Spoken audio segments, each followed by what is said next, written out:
On the Newman Jets Audio Network, this is the Jetcast, the official podcast of Newman University Athletics, featuring exclusive interviews with coaches, players, administrators, and more.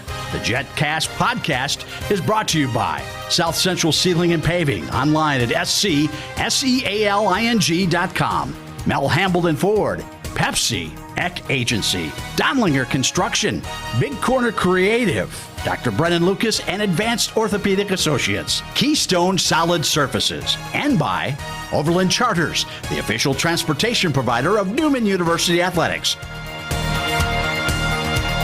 Here's the voice of the Newman Jets, Blake Cripps.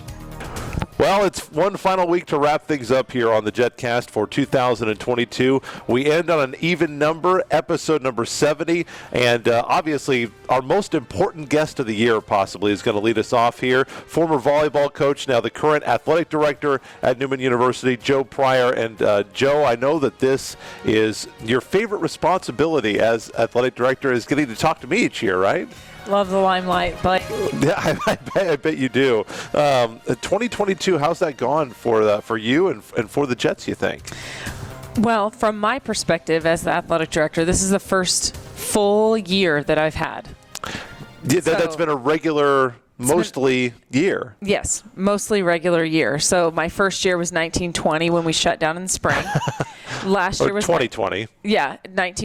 2019, 2020. Yo, I got you. I see what you're saying. Sorry, school year. I see what you're saying. And then last year we were all limited. You know, everything was cut down. And then, so this is the first year that I've had an entire year to be the athletic director. What's it been like? It has been really busy. But it's gone really fast. I'll tell you, we have a lot going on from November through February. And I thought that kind of goes a little bit slower.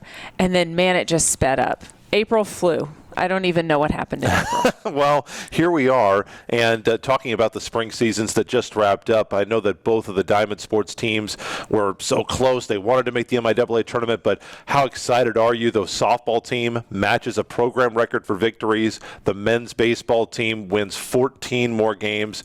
Big turnarounds for Coach Gustafson and Coach Mouse. Absolutely. No, very excited. It was a lot of fun to watch. We could have asked for a little less wind all season long. I think Sunday at home with baseball was the first time we didn't have 20 to 30 mile per hour winds. Oh, I'm well aware. Yeah. He just howls up there in that press box. And obviously the product on the field for both those programs, what a night and day difference. Huge improvement for both of them this year. Absolutely. Both coaches have worked so hard to get the right pieces in place, and it takes time. I hired both of them my first year, actually within my first month. Right. First 2 months. And so, it takes time to build, and moving into the MIAA, it's really hard to figure out that recruiting process. And I think once that gets done, then it's just a matter of time. I know in the winter sports basketball seasons, both of them looking to rebound and rejuvenate themselves this year. I know you still have all the faith in the world in Coach Allen, and still very excited about the Johnsons and what they're going to continue to bring to the program with some recruits that have been signed on Twitter here. Then the verbal portion, obviously those will be announced by the university later on, but still very, in the women's program at least, still very early on and trying to build that up into the MIAA. Sure. Yeah. Both coaches, it's a learning experience in the MIAA, and I think unless you're really in it, you don't quite understand it. But I would also like to remind folks that when we went Division II and got into the Heartland Conference, we also were towards the bottom of that. Sure. in most of our sports. And by the time that we were out of the Heartland Conference, we were in the top. Yes, you were. So it takes time. And the recruiting's different. In that old conference, we recruited very heavy with transfers. Now you recruit very heavy with freshmen, and you build that program, and then you add your transfers. So it's just a different style of recruiting, and just a different philosophy. Now, you were around back around the time of the Division II jump. Did you ever coach a year here in the NAIA era? No. Okay, so you came after Division II, so you weren't necessarily a part of that jump, but it almost feels like the jump from D2 II or from the NAIA to Division II and the jump from the Heartland Conference to the MIAA Conference, it almost seems like they're similar. It is. Yeah, absolutely. That's a good way to put it. And like I said, we'll get there. And I think our teams, several of our teams were competing for conference bids, and that says a lot. Well, not only competing, but I know the sport that I actually don't know what your favorite sport is. I know that you love all of them, but I have to imagine as a former Jet volleyball coach that the volleyball team has a special place in your heart, and I know you want to see that program get back to where it was not too long ago, near the heart of the Heartland, near the top of the Heartland Conference. And talking about competing, coming off of a stretch where they had won something like 4 matches in 3 years, they won 2 sets against top 25 teams this year and took Washburn to extra points in set 1 in what was an amazing first set in here over in the gym.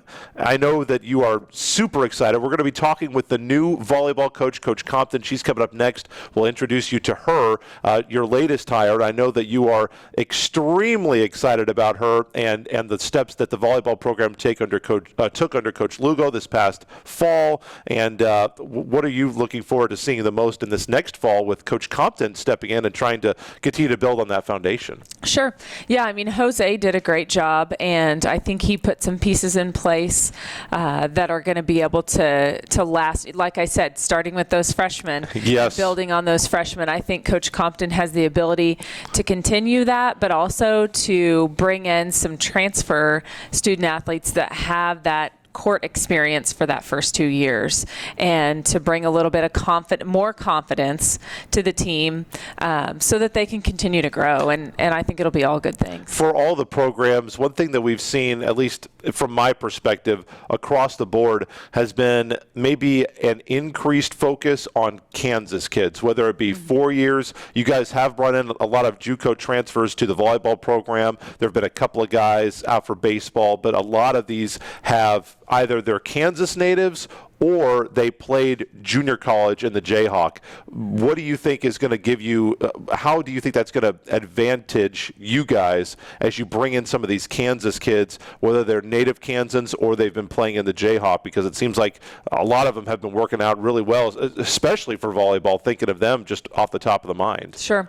So if you look in the stands at any sport that has local student athletes, you'll see that a good chunk of that is family. Oh, sure. And so volleyball would be a great, for instance, with Riley Doherty. Oh, yeah. And they fill almost a section of the stands. So we probably should just put reserved. We should. Reserved for them. But it does. It brings excitement. There's that support, I think, that the team feels when they know, even though it's not their family, they know that there's family there. And when you're on a team, that's your family. So I think they love feeling that support and knowing that they're going to be there all the time. I know that you didn't come into this role thinking, there are a lot of athletic directors who go into a role and say, I've got to get my people in here. Mm-hmm. You didn't come into the role thinking that, but you have gotten to make a lot of hires. There have been a couple this year, and I know that you're excited as well in the fall. We'll talk about Coach Compton in a second, but to welcome back a coach, kind of, as wasn't a head coach, but was on a staff, but new leadership for the women's soccer program coming up this fall. How excited are you about him? You bet. Very excited. Dylan's been just a phenomenal addition to us again. And Jay came in, and Jay did a great job, and he really worked on the culture of women's soccer, and I think the transition from Jay to Dylan has been seamless. Dylan brings a lot of energy every day. He does. If you're not feeling it, he's feeling it. Sure. He's going to make sure you're feeling it. So he's been great, and the team loves him. He's very invested. He's very much like a lot of us, where Newman becomes your life, and so you put everything into it. Well, talking about guys with energy, how much was that? I mean, not to say that Coach Nicole doesn't have great energy, but I mean, energy is probably the first, second, and third thing you have to think about when you think about Coach Drew of women's basketball. Yes. He very much is the same way. Lots of ideas, lots of good suggestions, has some good experience that translates here to Newman. For sure. Now, Coach Compton, we're going to be joined by in just a second. And in the article, you had mentioned that it was one of the things, not the only thing. I'm sure, taking an NJCAA program to the NJCAA tournament, that doesn't hurt their old resume. But one of the things that you were focused on was the commitment to the student-athlete experience. What about her experience or her interviews led you to believe that she was going to be a good fit for the players that you already have? Sure. So I, too, came from a junior college. Yeah, you did. And also in the Jayhawk. Yes. And so I know what that takes and that kind of family feel and the things that you need to provide for your student athletes. So I also know people that know her.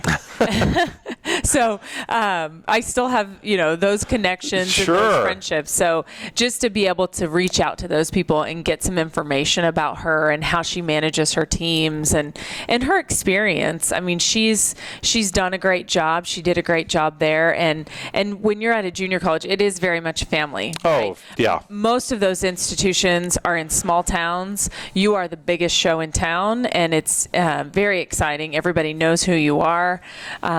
So I knew what she was going to be able to bring here, and she's already started that. Just even in the short spring season, the student athletes have really been able to gain a lot from her. Now, I know that one thing that we've talked in the past about has been the strategic plan. We've had more of the campus that's come to light more now. We're further along in that process, and it was exciting to see athletics listed as one of the priorities, and the direction that they have gone has been with the outdoor facilities, diamond sports, soccer for new press facilities, and other things that will enhance the experience for student athletes, media, fans, a lot of things out there for the athletes at baseball, softball, and soccer. How excited are you that to see athletics get some recognition as being an area that the university can improve upon a little bit and try to enhance that aspect of what you're able to provide your student athletes so they can continue to compete in the MIAA? Sure.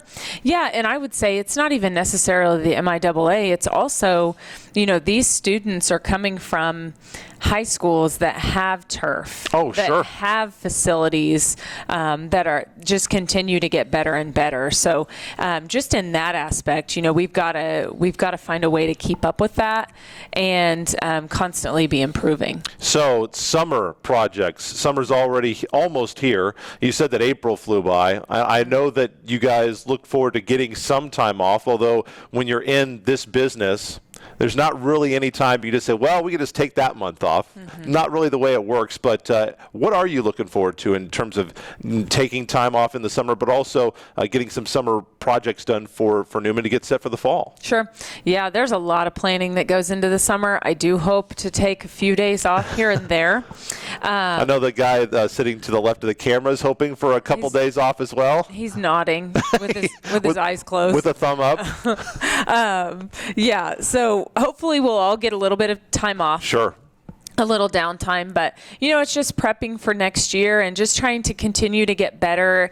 And sometimes it's a little things, Blake. So, just meeting with coaches and talking about student athlete accountability and how can we do better in every team and what can we take from each other, right? So like if a coach wants to talk about how they do teamwork with their, how they do team building with their team and share that with everybody else. So I think a lot of it's going to be share time, but there's a lot of projects that I have to work on. Well, and the last question for you, I can't let you go without asking about the Jet Open. That's obviously going to be coming up in August, the biggest fundraising project of the year for Newman Athletics. And I know that this is one in terms of learning and changing and growing and tweaking, especially with the pandemic. This has been probably the thing that you've had to tweak the most, and you guys have learned some things that have worked really, really well that you're going to continue.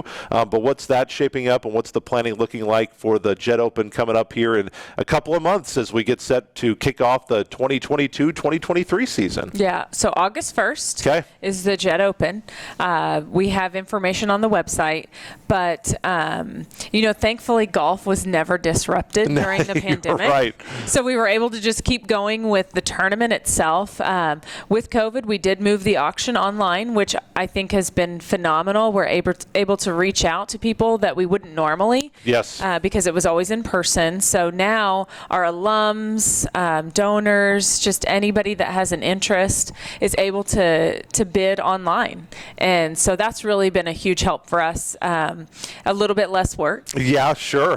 Which is always nice. Yeah. But we're excited. Yeah. And we hope for a nice, cool day, August 1st. Yes. Well, we hope. So there's still plenty of sponsorship opportunities available. And obviously the bidding, that's going to remain online for this year. You can get all the information at newmanjets.com. I believe that Zach's got the link on the right-hand side there. So click if you'd like to play. Obviously, we'd love to have you come out. And even if you can only support us by coming out and playing, that's good enough. We've got plenty of spots available now, but sometimes we do get people there in June, July, and they're thinking, oh, we'll just wait. And sometimes those spots, you think you were going to get a spot, and they do fill up. So it's probably better to be safer than sorry. Go ahead and register now at newmanjets.com. Joe, thank you so much. Yes. Fantastic to be the voice of the Jets for another year, and look forward to having you back next year, and have a great summer. Well, thank you, Blake, for everything that you do and all of everything that you go to, and we really appreciate your energy. It's a lot of fun, and I am going to appreciate the energy of Coach Compton. We're going to join her next as we wrap up the year on the Jetcast.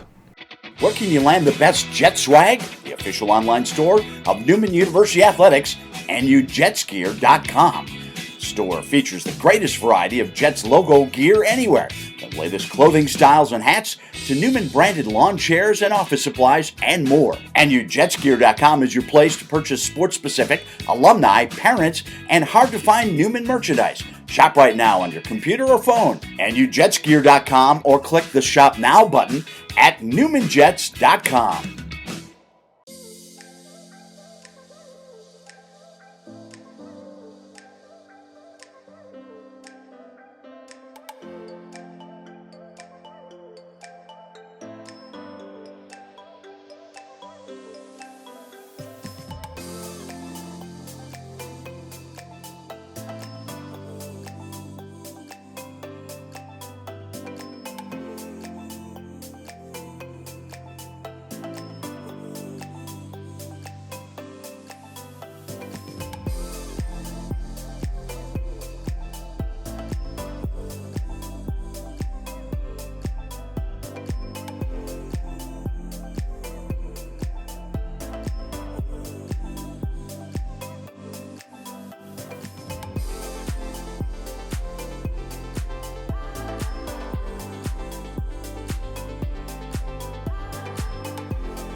Last segment of the year here on the Jetcast. We'll be back again in September to get you set for 2022-2023, but we couldn't let you go without meeting your new volleyball coach. Marisa Compton had been the head coach at Neosho County Community College for the past 2 seasons and led the Panthers to the NJCAA tournament in her first year. Also led them to as high as a number 8 national ranking. Previously has been the head coach at Labette County Community College and assisted at Fort Scott Community College in Austin Peay. So a lot of Kansas experience. Marisa Compton, thank you so much. And this is try number 2. Tried to do this a couple of weeks ago, but there was something going around in Wichita, and a lot of people were losing their voices, but I'm happy to hear that yours is back and happy to have you on the show. Yes, thank you for having me. Well, success at the JUCO level obviously has been, it's been easy to come by. Maybe easy is not the right word. I'm sure you've worked very, very hard at that, but you've enjoyed a lot of success at the JUCO level.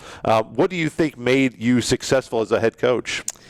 I had a lot of great mentors as a player, and learned a lot. I think part of it was I had a great start with Lindsay Hill at Fort Scott, and as her assistant there, and then I got a lot of experience, kind of got thrown into it a little bit as a head coach, as a second-year coach. But I think a lot of it was at that level, you have to be good at training the fundamentals and building relationships with kids. Well, obviously the Jayhawk Conference has had a lot of traditional volleyball powers that you had to come up against. What similarities do you see between the level of competition in the JUCO space where the Jayhawk resides and obviously the level you're stepping up to in the MIAA, where you've got Washburn was the national semifinal, the runner-up this year, and the Jets have got to play against perennial powers like Northwest Missouri, who was top 25, Central Missouri, who was top 25. And there's some other MIAA teams who have been historically good who are just not right now.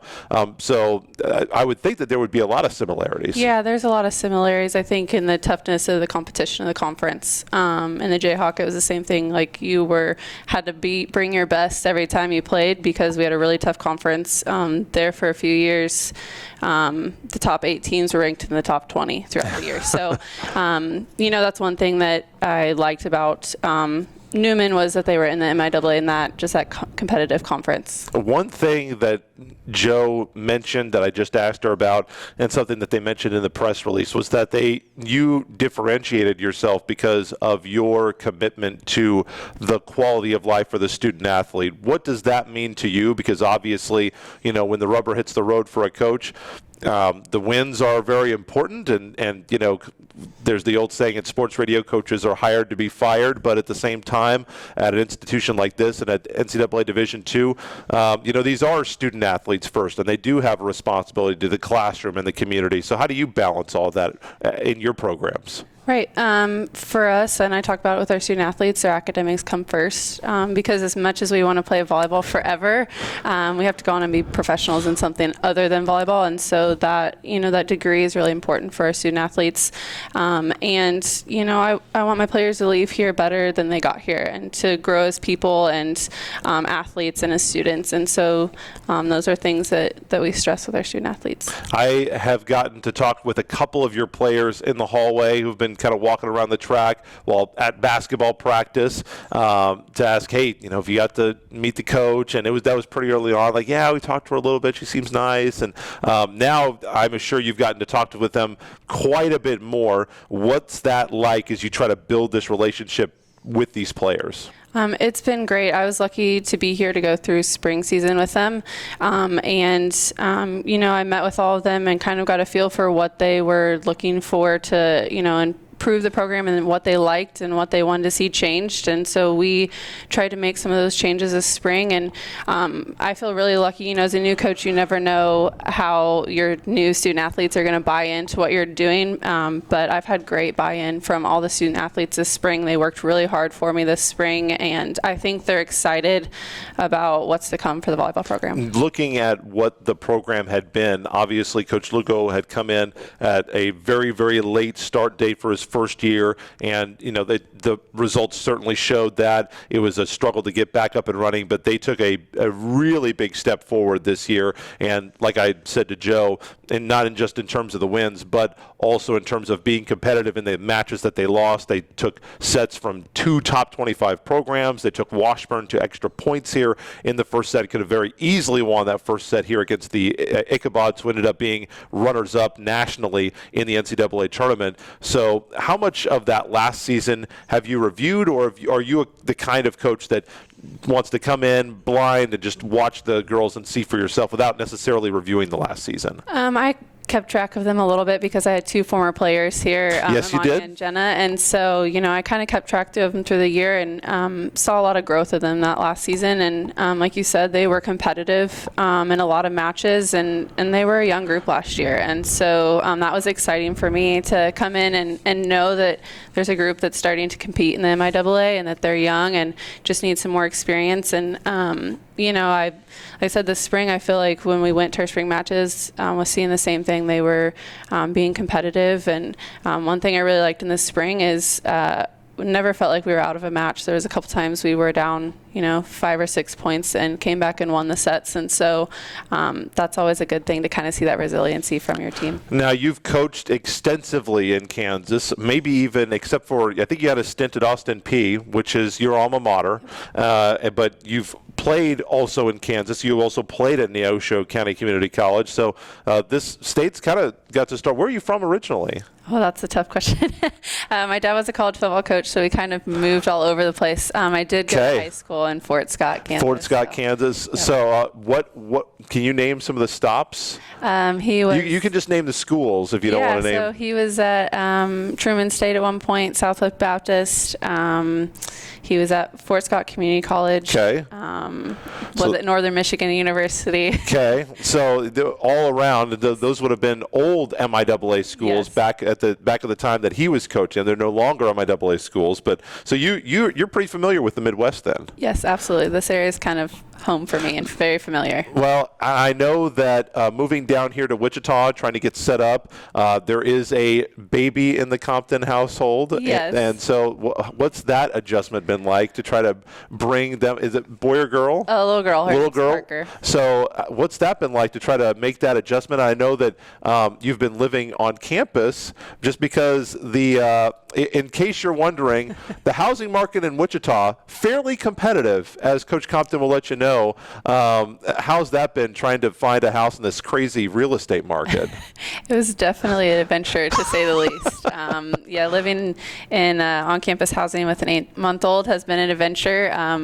There for the first month or two, I was by myself with her. My husband was still in Chanute. Sure. So he was here on the weekend. So it was definitely an adventure, but things are starting to, there's light at the end of the tunnel. We found a house. We don't close until June, so we've got a little bit longer. A little longer. Housing, but we found, somebody to watch Parker. And I think one of the cool things about starting here was, she's at that age where she's starting to get some personality and stuff. Sure. And the players have taken to her and love her, and they always I think half the time they don't care if I'm there. They're like, is Parker going to be around today? So it's been cool to watch kind of the relationship with the players. Well, and how much time have you gotten to spend with your other coaches? Because immediately I think, like Coach Nicole and Coach Drew, they've got a youngster, Cooper, coming up. Yep. So maybe, Cooper and Parker are going to be friends here as you guys build up your Jet programs. Yep, I think they will be. Actually, they have the same daycare person, so they get to hang out with daycare. Parker, hopefully she's not too rough with Cooper. The other day, I guess she crawled over Cooper to get to her toys on the other side of him. So wow. But no, it's kind of cool. Coach and I talked about it. Coach Nicole and Drew, we talked about how it's kind of exciting that our kids will not only be at daycare together, but get to run around the gym and be at Newman events together. So hopefully we'll see that come to fruition here in the next few years. The MIAA conference, as you step into this, being a JUCO coach and being one that coached a top 25 team, I'm sure that you had placed kids on the MIAA rosters, or if you didn't, that you had coaches coming in to watch your teams. Being that the MIAA is so focused heavily here in Kansas, how much were you aware of how good the MIAA was while you were a junior college coach at your stops here in the Sunflower State? Yeah, I was very aware of it. I mean, kind of the reputation of the MIAA being in this area. And so, that, like I said, that was kind of a draw. I like kind of the challenge of being in a competitive conference. I think that's what makes it fun. When you have really competitive matches, I think it just makes it for a fun season. Now, from the recruiting perspective, there has been a little bit of a blend with Coach Lugo. He's gone out. He's gotten some of your junior college kids. You mentioned some of the former ones that he had picked up. He's also gone the 4-year route. How will you kind of blend that? And certainly it's very early in your tenure. Not that you can't pivot one way or the other, but being a junior college coach previously yourself, I'm assuming that JUCOs, while you still want 4-year kids, are still going to be a big part of your program, trying to get those Jayhawk stars to come to Newman. Yeah, I think especially early on when you're trying to build a program, those are some kids that, like you said, have experience playing in a competitive conference and at a high level. And so those are some kids that can bring that experience to your program. And I think especially those players that are from the top teams in the conference, they're used to being part of a winning program, and I think that can be some valuable experience when you're trying to build a program. Obviously, moving, going to be probably plan number one for the summer. Anything else for the summer that you have planned? Mainly just catching up on recruiting and trying to get out as much as I can, working some camps, hoping to see if we can get a camp here this summer. A Newman Jets volleyball, okay. Yep. Coach Compton volleyball camp. Details at newmanjets.com coming sooner rather than later, we hope. What goals do you want to set for this team? Obviously, a lot of these girls will be, because they're in Kansas, probably will be able to stay in touch with them fairly. There are obviously rules and regulations that will have to be abided, but certainly hoping that you'll be able to keep in touch with some of them rather than if they were, going home or going to a different country. What are the goals that you've outlined for the team? I'll make this your last question, that are going to put you guys, and I won't ask you to, pick, well, we want to win 10 matches next year or whatever. We want to finish in, 8th place in the league. But what's the goal that you want to have done for the summer that's going to give you and the team the best chance to be successful in whatever area you decide that is going to be measured by in your first year? What's that going to be this summer? I think a lot of it is just continuing to set the expectations for the year and for our program, and making sure that, the new kids that we're bringing in know what those expectations are, and making sure that our upperclassmen and our returners are staying in contact with our new kids and kind of letting them know what the expectations are, and, checking in with them, making sure they're doing their workouts and kind of holding them accountable, and so that we can come in, as best prepared as we can. I'm sure there'll be some Zoom meetings over the summer. Sure. Even though those are my least favorite things after COVID, but just a lot of communication to make sure that we're, as prepared as we can coming into preseason. Marisa Compton, your new Newman Jet volleyball coach. Last year, we had our first ever matches for volleyball on the Newman Jets Audio Network, and they will be first up on the Newman Jets Audio Network as we move forward to 2022, 2023. Coach Compton, great to meet you. Welcome to Newman and to Wichita, and looking forward to covering your program next year. Thanks so much. Thank you. Appreciate it. That is our show for the year. Thank you to all of our guests, the student athletes, obviously to the man behind the camera, Zach, who did all the video for this. Very much appreciate it. Very much appreciate you watching, listening, subscribing, sharing with a friend all season long. So we are off for the summer. Hope you have a great summer. Hope we see you at the Jet Open. So until 2022-23, Blake Cripps in Wichita saying, go Jets.